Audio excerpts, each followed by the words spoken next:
শ্রেণীর ক্ষমতালোভীরা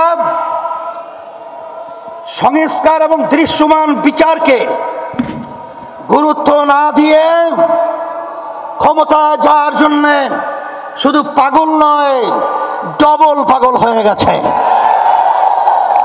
আজকে আল্লাহ রাব্বুল আলামিন আমাদেরকে যে সুযোগ দিয়েছেন, এই সুযোগ যদি আমরা কাজে লাগাতে না পারি, ভবিষ্যৎ প্রজন্ম সন্তানগুলো যখন ইতিহাস লিখবে তখন আমাদেরকে নিয়ে কলঙ্কজনক ইতিহাস রচনা করবে। আজকে রংপুর এখনো সেই আমাদের চোখের সামনে আবু ছাইদের দুই হাত প্রসারিত করে বৈষম্য দূর করার জন্য, জালেমদের হাত থেকে দেশকে রক্ষার জন্য তিনি তার জীবন যে লুটিয়ে দিয়েছিল, রাস্তায় পড়েছিল,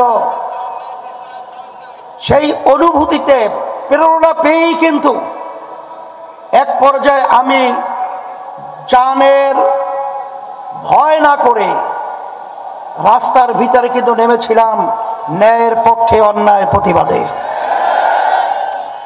আলহামদুলিল্লাহ, আল্লাহ রাব্বুল আলামিন আমাদেরকে বিজয় দান করেছেন।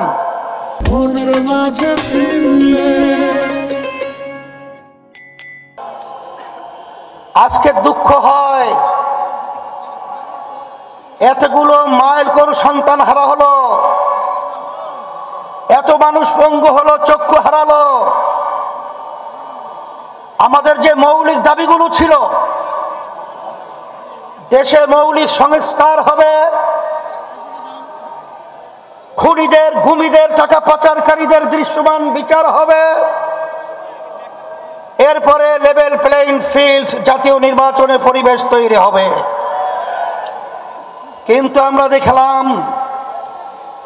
এক শ্রেণীর ক্ষমতালোভীরা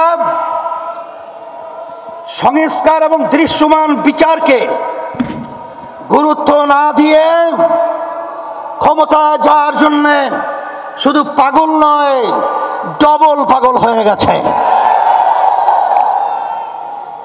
আমি সকলকে বলতে চাই, আজকে হাজার হাজার হাফেজ আলেম ছাত্র, ছোট মায়ের কোলের সন্তান এবং ছাত্র জনতা যে জীবন দিয়েছিল, শুধুমাত্র কি একজনকে নামিয়ে আরেকজনকে ক্ষমতায় পাঠাবার জন্য